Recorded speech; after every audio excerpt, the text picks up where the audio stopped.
Ever since the best-selling memoirs of London call girl Belle de Jour and the spin-off TV show that followed, escorting is suddenly being presented as a viable career choice for young women. So this is the thing, why are some of these girls in my class at uni? But these aren't desperate women with no alternative.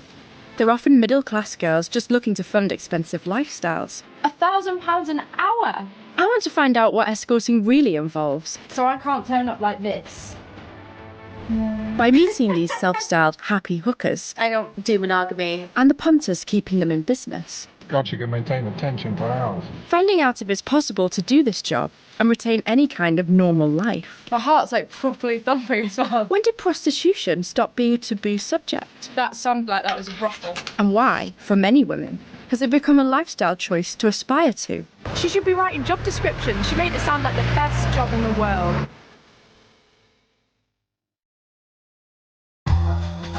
My name's Alex Bedford. I'm a 23-year-old student living in London, and every new term I seem to make the same mistake of blowing my student loan on going out and buying new clothes. The first telltale sign of how much money I spend is how many shoes I've got. I know I'm supposed to buy tins of beans and toast instead, but, you know, I like clothes and shops, and is there anything so wrong with that? But the bills quickly start to mount up, and I'm left looking for a quick fix solution for earning more cash. Credit card, phone bill reminder. And it seems I'm not the only one struggling to make ends meet. A recent survey suggested that 1 in 4 students know someone who's worked in the sex industry to supplement their income. I know someone that does it, but Really? I would never do it. If I told you that, 1 in 4 students in the UK say that they know somebody who does this, would you be surprised? No, not at all. So where does this come from, and why have our attitudes to the sex industry changed so drastically? There's nothing sexy about that. It's gross, horrible. When did it cross over from the backstreets of Soho and into the mainstream? And what's prompted this distinction between a prostitute and a high-class escort? It's got similarities to being an escort here. They'll come to your hotel and they have a luxury apartment, perform all services, this one says, but that's not what being an escort's about. That's not what I thought it was about. It seems nowadays, if we're to believe the image portrayed by the TV version of Belle de Jour's popular blog, then life as an escort is something different entirely. The first thing you should know about me is that I'm a whore. In a world of children in bikinis and grandmothers in fuck-me boots, the surest way to tell a prostitute is to look for the woman in the designer suit. Locate the lifts, glide past reception.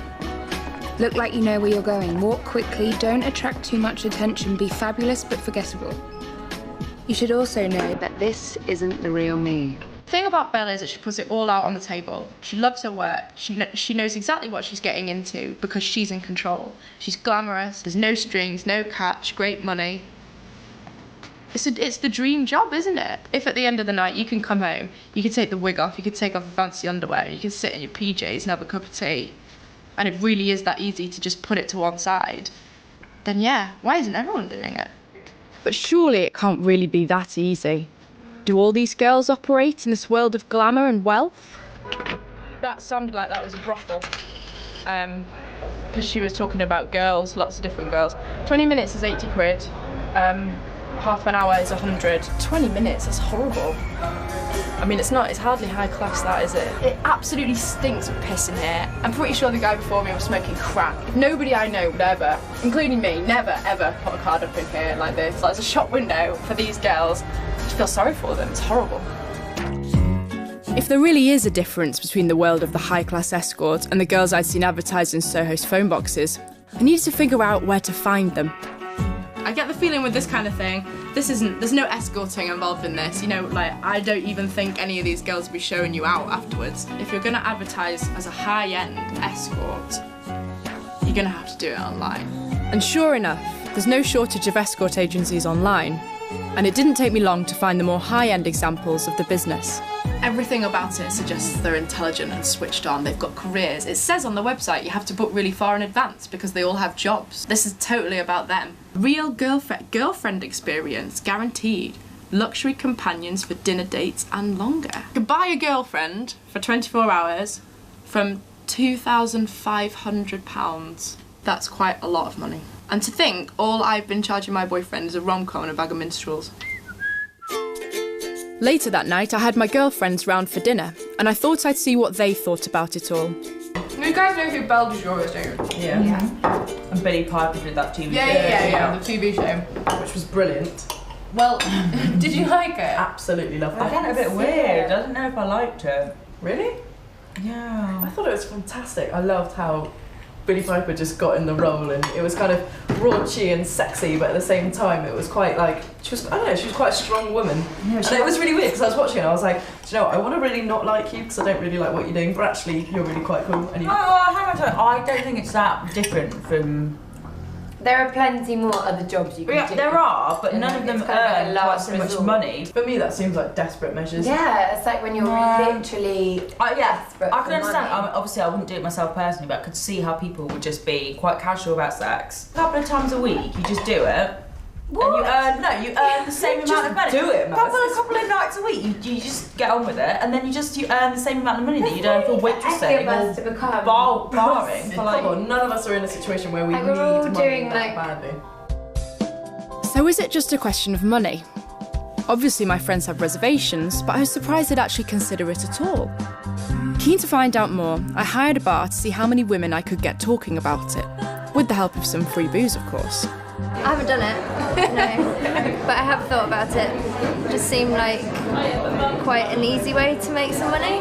Your immediate thought is that it is pretty glamorous and it is exciting and, you know, lots of money and stuff. I think many people choose it because it's so good money, and I think many girls will think it's an easy thing to do because many girls are having one-night stands anyway. People are, you know, at the end of their overdraft, they've got no money. We live in a society that is massively money orientated.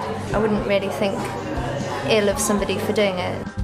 Whilst I had such a cross-section of women, I asked people to fill in an anonymous survey to find out the truth about whether they'd ever considered escort work. And more importantly, if they had, how much money would it take for them to actually do it?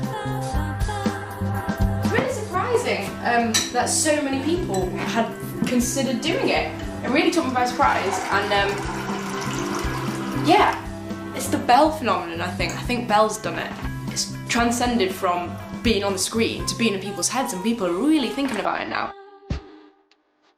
The next morning, feeling a little worse for wear, it was time to find out the results. Let's see how many we've got.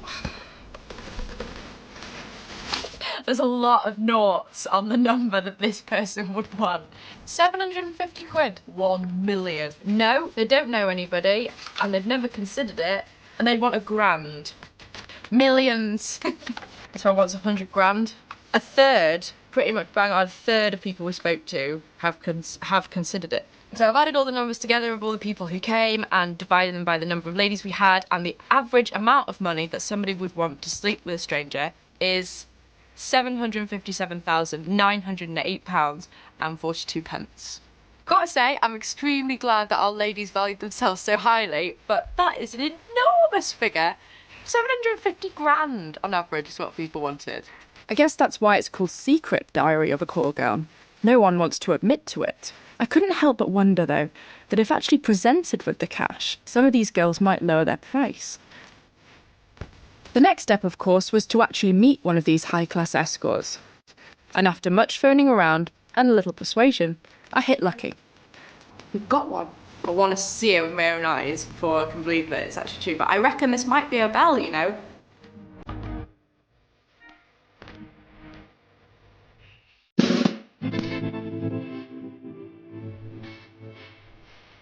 Having finally seen for myself that prostitution is no longer confined to the seedy red light districts of Soho, but rather has transferred to the mainstream with the emergence of so-called happy hookers, I was keen to finally meet one of these high-class escorts for myself. I'd managed to get in touch with Alexis, an escort with a basic fee of £350 an hour. She's just a little older than me and had arranged to meet us in one of the 5-star hotels in Mayfair. Feeling a bit nervous about what's going to happen. I've got so many questions to ask this girl, but I'm worried that this girl going to fall out of my mouth at once and I'm not really going to know what to say. Hi. Hello. Yeah. Nice to meet you. Nice to meet you. I'm fine. I've been in the business for 5 years now. I'm 23. Were you studying at the beginning? Yes, I've got a degree in psychology. In psychology? In okay. psychology, yes. Wow. Sometimes people are so nice, And sometimes they are so attractive. You've got different clients. You've got attractive clients. Seriously, one of the clients I thought that I met was a model. I said to him, "Oh my God, next time I have to pay you to have me." Basically, this is what I said. So do they look after you? It's not just like... They do. In terms of gifts, flowers, and gifts as well. And yes, additionally, the most exciting place I've been for my escorting work was Mauritius. In 2007, a client had a business there in Mauritius. So he booked me for an entire weekend for 3 days. Wow. Can I have a nosy in your wardrobe? Would you mind if I had a look? Sure. Let's go. What would you wear this to? What kind of a date would you wear this to? In a hotel, basically. Just I think it's classy and it's quite simple, really. So Yeah. not flashing too much. Let's have a turn around. I don't want to, You kind of want to blend in a bit. Especially in a hotel. So when you're entering a hotel, you just have to look for lifts, basically. No questions Get asked. to the lift. No, absolutely, that's the rule. So I can't turn up like this. No. Anyway, you will end up with £50. That's the normal charge for, if a client turns you down. That's we call it as a taxi fare and cancellation fee. That's £50.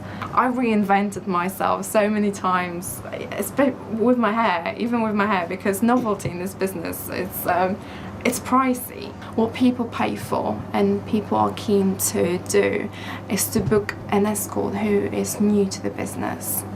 Why do you reckon that is? Because they don't want to.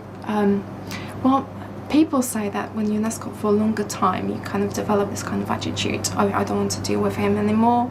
I'm kind of fed up with it. I'm doing it for the business, for the money. So any novelty, it's quite pricey. They're just willing to pay money for something new. So have you ever had a client and it's the first time they've ever slept with an escort? I had 2 clients, and on 2 different occasions. They actually told me, "Listen, this is my first time. I don't know what to do, how to go about this."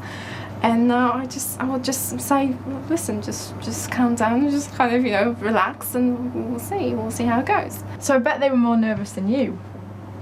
Yes, it happens. And they tell you and as well. I hate it. Absolutely hate it. Really, when a man's nervous? Yeah, absolutely hate it because you have to put more effort into the meeting. If a person is nervous, it makes you nervous as well. And I don't want to be nervous on a booking, on a date. I would like to have good time. Do you think I might be able to try on one of your dresses? Yeah, sure, but yeah.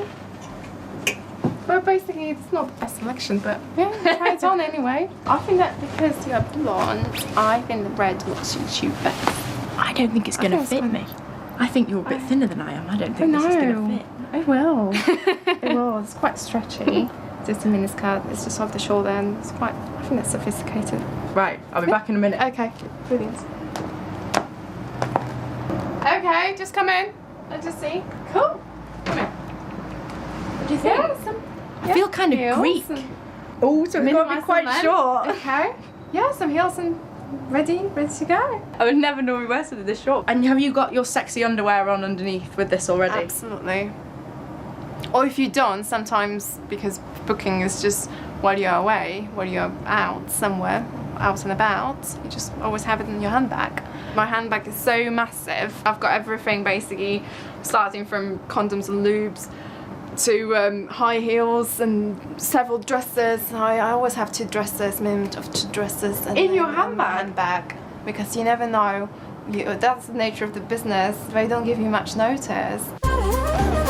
That was amazing. I'm taking it more seriously now because it's real in the flesh. I've met Belle de Jour. It's crazy. You watch things on TV and you think it's glamorized it. It's not like that, it's not real. But she was real. And you know what?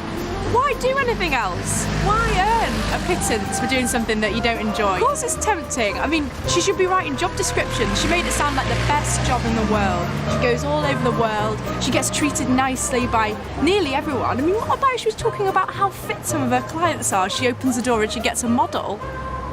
Really? Having finally met the real thing, the temptation was greater than ever. But was this really something I could do? For a start, what would I wear? My underwear drawer is pretty functional. Pants that have been through the wash a few too many times. Basic functional t-shirt, bra, granny-ish awful ones. Too cheap, too old, wouldn't even wear that for work. No, that's about as fancy as it's gonna get. See, how am I gonna compare against these other women? And they've got like hundreds of really expensive bras on in their artillery. And all I've got is pure bikinis. I was clearly a long way off from the world Alexis operates in, but I wanted to know just how you go about taking the first steps with a profession like this. Alexis was with an agency, but they refused to be interviewed on camera, as did the other agencies I tried. I decided the only way to get a taster of what's involved was to call up and see how you go about getting on the books myself. My heart's like properly thumping as well. I'm absolutely bricking it. What are these people going to be like? What kind of people work on the desk in escort agencies?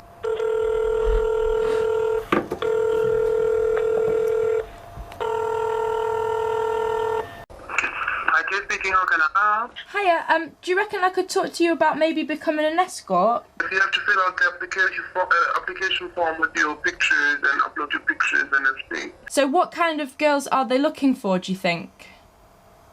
Any kind. Any kind? Yeah, because our clients, they have different kind of pay, so any. Do you get paid a lot, or does it depend? You make your own, you have to put on your own amount, so it's up to you. We have girls like from 200, we have girls from 1,000 per hour, so. £1,000 an hour? But what kind of girls earn £1,000 an hour? Do you reckon I could get that? It's very difficult. They are not really booked every time, so it's quite difficult for them. Oh, so it's better to not be so expensive, you think? Yes. Thank you very much. Okay. Yeah. You're welcome. I feel really bad because she's new and she's got no idea how much she's allowed to tell me. She kept trying to draw me back to the application form, which, by the way, is pretty disgusting. Some of the stuff on it, like breast milk, is one of the options. It's just horrible. How many piercings you've got. Are you shaved? I don't think they mean your head, do they?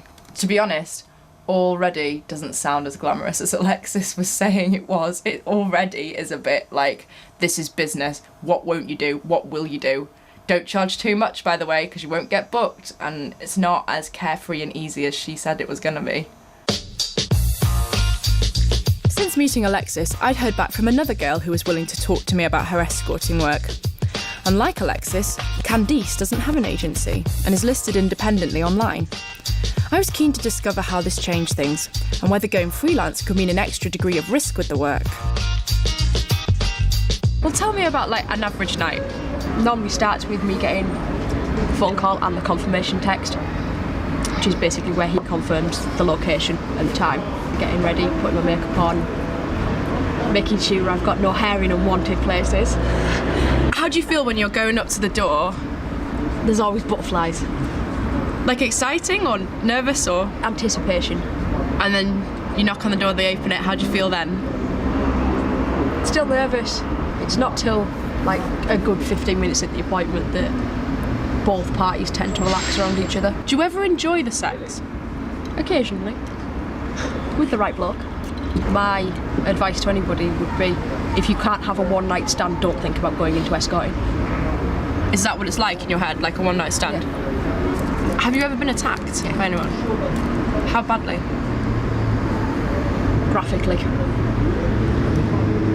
Have you been raped before? How many times? Once. How do you deal with that? You shoot yourself off. But that's one of the worst things that can ever happen to you. And that's one of the occupational hazards of your job. I mean, who do you tell? No, none of your friends know, really. Do you tell the police? I did. Straight away, or? A couple of days afterwards. Were you worried that because you were an escort they wouldn't take you seriously? And did they? They were very polite. Sympathetic? No. Are you not worried that this is going to happen to you again? No. It could happen tonight, though. But it could happen to you tonight when you're drinking.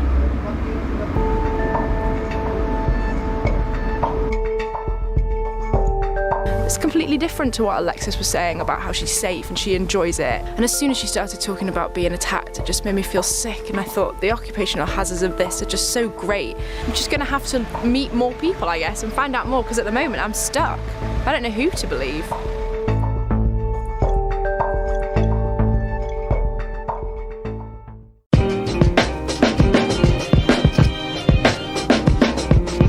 Having already met two escorts with very different experiences of the industry, I was struggling to reconcile the glamour of Alexis's world with the moments of violence described by Candice.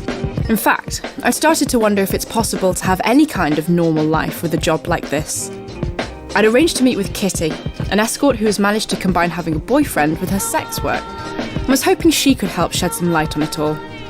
I call myself generally a contemporary courtesan. Depending on who I'm talking to, sometimes I identify as a hooker, sometimes as a dominatrix, sometimes as a sex worker. Now you have a partner, don't you? Yeah.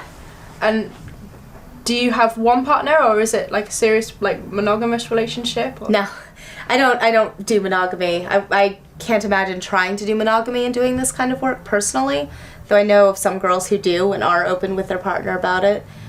They see the work as separate. They see it as their work day, but not as a relationship. Personally, I've always had open relationships, and I can't imagine not. Do you agree with the idea that sex with a partner and sex with a client is a completely separate thing? I think people would like for me to say yes, and often, yes, there is. I think because of consistency. If you're having sex with someone consistently, you get to know them, you get to know their quirks, you get to know what they like. Met at a dominatrix party, basically. But you always knew that Kitty did sex work?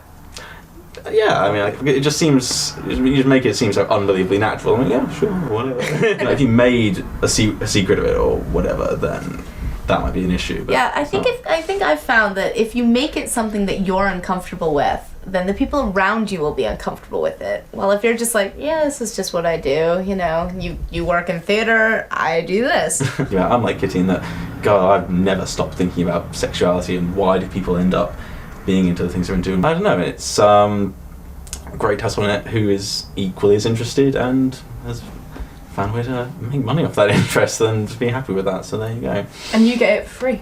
I get that. I try to not think about it exactly like that. I mean, Kitty was saying to me, she's, I don't mind me sharing, but you've had boyfriends in the past, haven't you, who were clients of yours and then became the person getting it for free, you know, and their attitude is very, very different. So do you guys trust each other? Yeah. Yeah. I can't imagine not trusting you. I don't know. It's yeah. We have like, you know, some basic rules that I think just make sense for anybody in an open relationship, with safer sex precautions. Oh no, yeah, again, stuff like that. The thing with Kitty, as you've probably gathered, is, you know, she doesn't stop thinking intelligently about this. And if we were total idiots and didn't know, I mean, I'm still, you know, I'm obviously more naive about this than Kitty is, and she has to hold my hand and lead the way with how to deal with this emotionally sometimes. And you know, I think if we didn't think about it and couldn't talk about it in intelligent terms and thinking, you know, this is what might result from me doing this, and this is how we should talk about this, then it might be a bit more complicated or awkward. I'm not sure what Kitty and her boyfriend had could quite be called a normal life, but they certainly seemed happy and to have made the situation work for them. I decided it was time to find out what my boyfriend thought of it all, but wasn't sure he'd be quite so open-minded. What do you think about escorting? Do you mean escorting? What do you think? What do you think escorting is? Like, what do you know about it? What, a pretty woman taking a fat, hairy man out to and maybe more? Well, it's the maybe more bit that I'm looking into. Oh, right. As in what? Well, there's some research out at the moment that says like 1 in 10 guys have, like, shagged somebody for money. Like, do you think? Really? Yeah. It's pretty depressing, really, isn't it? So what? You've never? No. Never, like... Paid for sex? Like on a stag do, or like... No, I'd be alright. As a guy, do you know anyone that's like ever like paid for sex with anyone? Oh yeah, I know a lot of reprobates. What do you mean? Like, do you know anyone, like any of your mates that have? No, well, you don't know, do you? It's just lads being lads. What do you mean? Like is it like a badge of honour? Like, do people pretend they've done it and they haven't? Yeah, well, of course they do. It's all being Billy Big Balls in front of everybody, isn't it? Really? Like, what? You think like guys are proud of doing it, or it's just something to say that you've done to your mate? Well, yeah, it's like when lads are lads and in a group, they'll boast about what they've done and all this, and people heading over to Amsterdam and whatnot. So yeah. These girls are making like loads of money, like serious money. yeah, You can get like over £1,000 easy for like an overnight stay. we can make serious money killing people. What do you You can have a whirl at that. robbing people? But like, I don't know, like a prostitute is a prostitute for you. Selling sex, that's the given term, isn't it? Just Yeah. changing your term to escort means that you're offering what, a bit of a meal and a fancy address rather than a car park in Skegness. So like, say if we've been going out now and I said to you, you know, the reason that I'm asking you this now is because, you know, like I've been hiding something from you and like behind your back I've been doing it. How would you feel? What would They'd pretty much be pissed right off. would it be over? I think so. You'd be shagging people behind my back. I wouldn't do that for it. I was pretty sure that Dan would never use a prostitute, but I wanted to meet someone who would. And if there's anyone who knows about sleeping with escorts, it's George McCoy, the author of McCoy's British Escort Guide, and a man who slept with literally thousands of girls. The best session I ever had was from a girl I dumped, Jeanette the Tattooed Temptress, because she was covered head to, from neck to her ankles in tattoos. But very athletic, very good at what she did. God, she could maintain the tension for hours. She was something else. George was visiting various massage parlours in Oldham, and as I thought back to Belle's punters in Secret Diary of a Call Girl, and the things Alexis had told me about her clients who were models, I couldn't help but feel a little shortchanged. You get good-looking girls, you get, pretty ordinary-looking girls. None of them, I think on average, not as attractive as yourself even. Well, we're going to go and visit probably the leading massage parlour in Oldham. Where better to find out about George's experiences with call girls than in one of his favourite brothels? So what's down here? Well, this is their rather particularly distinctive suite. This is the fantasy suite, where they have a whole wide range of uniforms where the girls can dress up in. How many people come through here in a day, do you reckon? I mean, I sat there upstairs in the waiting area often for half an hour or so, and you see half a dozen men turning up. So they're open. They're open from 10 in the morning till midnight. So. Plenty of customers. Lots of business. Lots of business. How does the selection process work here? Well, the girls would be sitting in the lounge, and the customer would come in. He'd be introduced to the ladies. He would make his choice, and after he's paid the door fee to the fee to the house to the lady behind the counter, and then pays the rest of the money to the woman in the room. So how many rooms are there up here? Well, it's just the one room here, but it's one of the most luxurious rooms. So this here was this was a confusing. Yeah, room. these were the steps. You climb up, and then in you climb. What was your first experience with a prostitute? Oh God, well that takes me back long before I started reporting on them. Visiting a parlour, I think in Birmingham back in the 70s. I think I had ambitions when I was young to find the right woman and settle down, but it just didn't work out. So what's the difference between having sex with an escort and having sex with somebody in a relationship? Are escorts better at sex because it's their job, do you think? It's so variable.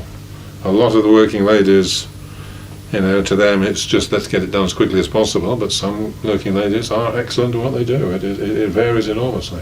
What kind of a reputation has prostitution got now, do you think? Well, I think it is a useful safety valve. I think a lot of men are in unhappy marriages. I know of certain older men whose wives are no longer interested in sex, and their men, and they have often.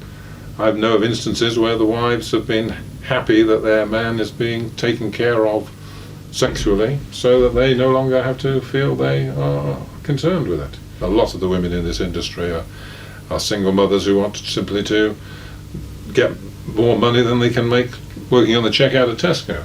Do you think the girls get addicted to the money? Do you think it's difficult to stop? That can be a problem, yes.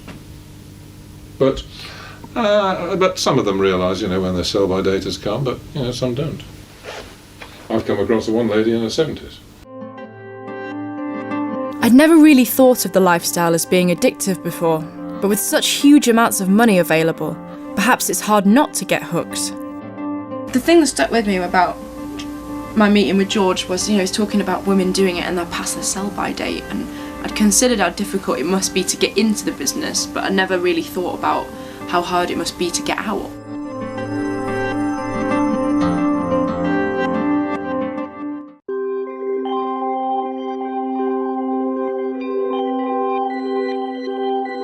I've met girls now, I've met hunters, I've spoken to my mates, I've spoken to my boyfriend, and this whole thing's coming together in my head, but I need to go and talk to my mum and see what she thinks of it. As a daughter doing this, how would a mum feel about their child doing something like this?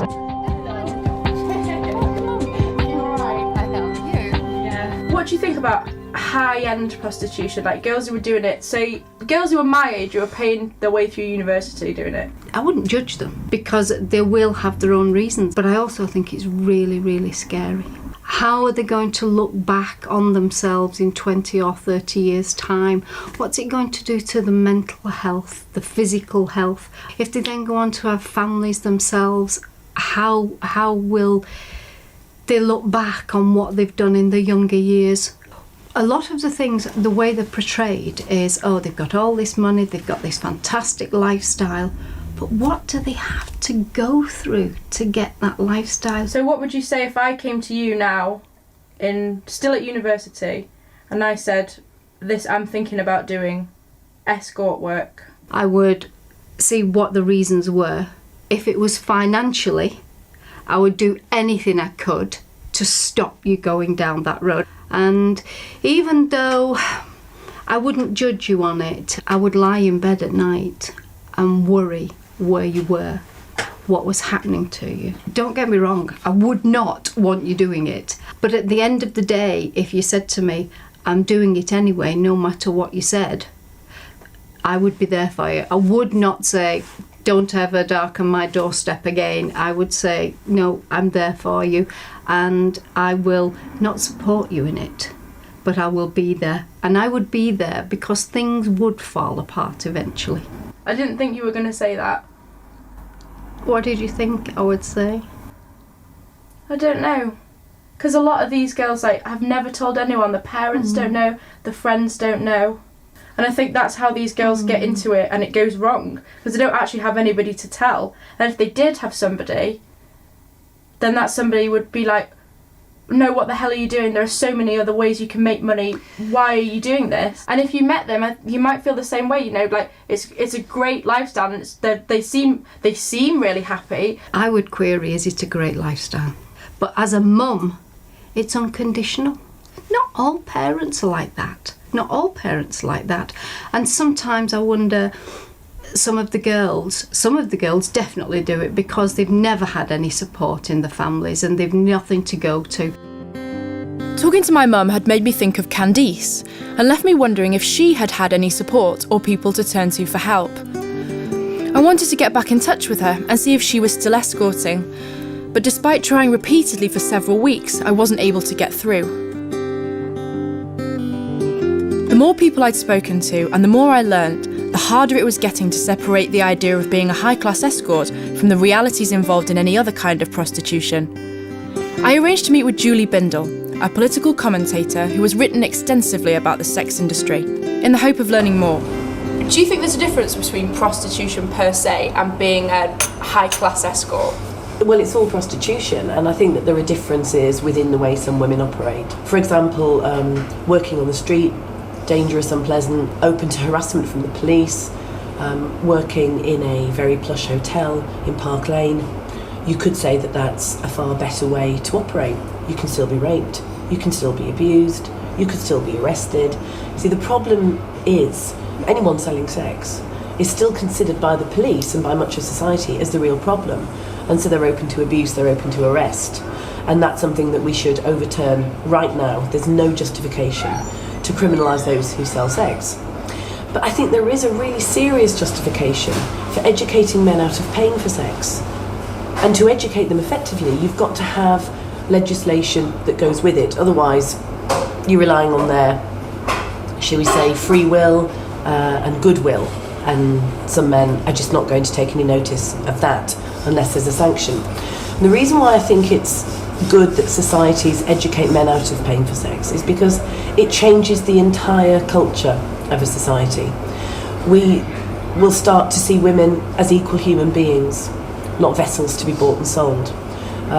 We'll start to recognise the abuse endemic within the sex industry, despite the fact that individual women might have had an okay or a good experience within it. And we know from countless, innumerable studies on prostitution in the sex industry, both on street and off street, high class escort and the lower kind of echelons of the market, that abuse is endemic, that women suffer all kinds of psychological and physical health problems. Julie had put me in touch with Rebecca Mott, an ex-prostitute who was now trying to educate people on the realities of prostitution and was willing to speak to me about her experiences. There are girls that are doing this, girls that I've met, that actually think this is quite a glamorous thing to do and fund luxury lifestyles by doing it. I think that is one way of surviving, is to only think about the good side all the time and always feel that you're in control. That basically you do not have control, because any man who goes in that room has made the choice whether he's violent or not to you. If a man wants to rape her, he will. And he knows that he probably will get away with it. He knows that it will be a non-crime. Because people don't care about prostitutes. Prostitutes don't have rights. If a prostitute reports rape, she's very lucky if it's not laughed out of court, and most people think that prostitutes are raped. They think that it's just, you have to just put up with it. It's just your job. Men know that they can batter prostitutes. They know that they can. I mean, prostitutes are murdered all the time, and usually the murderer is never found. Did you ever think you were coming close to being killed by someone? Oh yeah, at least 3 or 4 times. Well, most of the men were very violent, so I was strangled and I was choked, and I was I was suffocated. The type of violent sex they were doing could kill me. I mean, often men would knock me unconscious as a way of not paying. I think if you do it short term and if you do it with total awareness, then maybe you'll be all right. But that is I've never known anybody like that. Do you think it's difficult to get out of? Yes. And I think that's the thing, is that a lot of people get involved and think, I'll get involved and I'll do it 2 or 3 times and then I'll leave, not realising that the sex industry is going to manipulate them into, just do it one more time, and we'll make sure that you're safe and we'll make sure that it's okay. And they will manipulate them by paying them well over the odds as well. And the after effects are when you come to terms with the fact that you had no control. And that is something that's very hard to live with. That you get the trauma afterwards. You don't get the trauma when you're doing it. Because a lot of prostitutes, they have no room or space for trauma. Because like when I was raped by someone else straight afterwards. So you don't have space for trauma. I got trauma 20 years later. Even though I've built a life for myself, I still get nightmares. A lot of prostitutes have a lot of blanked out memory because you can't remember everything that happened to you, because too much happened. And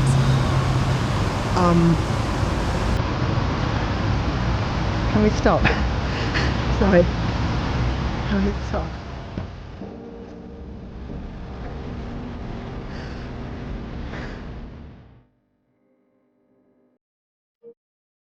It appeared for Rebecca, at least, the dangers of prostitution were not just physical, but psychological. And they were something she was going to have to live with for the rest of her life. Of course, this is a million miles away from the memoirs of Belle de Jour, but I couldn't help but wonder, had Belle ever encountered anything like this or worked with girls who had? And if so, why had she left it out? And in researching playing Belle in the TV adaptation, had Billie Piper ever questioned the realities of sex work in the way I've been led to?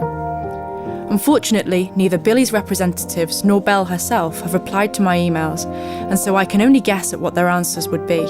Yeah, maybe it would have been a different story if something bad had happened to her. Would she have written it? I don't know.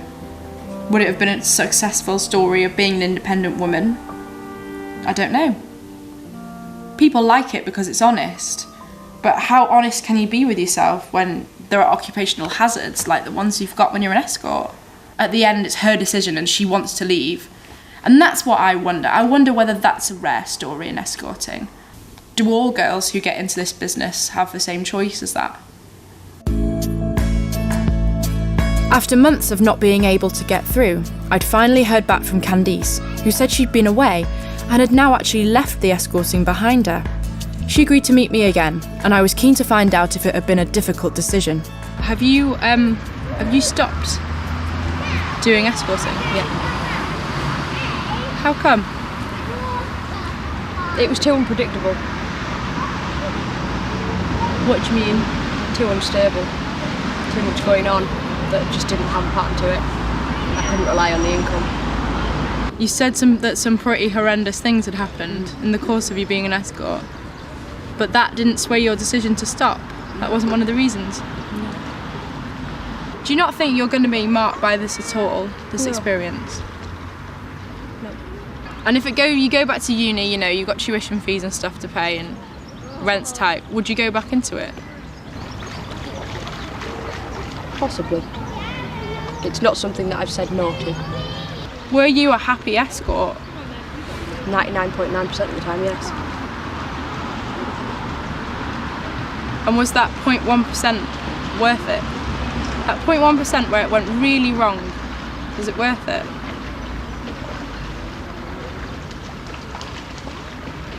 Yes. I think it was. I wasn't entirely sure that the money wouldn't seduce Candice back into a life of prostitution, but hoped if it did, that she'd come through unscathed. By now my university course had finished, and by the end of the summer, I'd been lucky enough to find my first job as a graduate. I'm going on a training weekend, which is why I'm feverishly ironing all the shirts I own. As I packed up my things, I thought back to the different people I'd met and the stories I'd heard.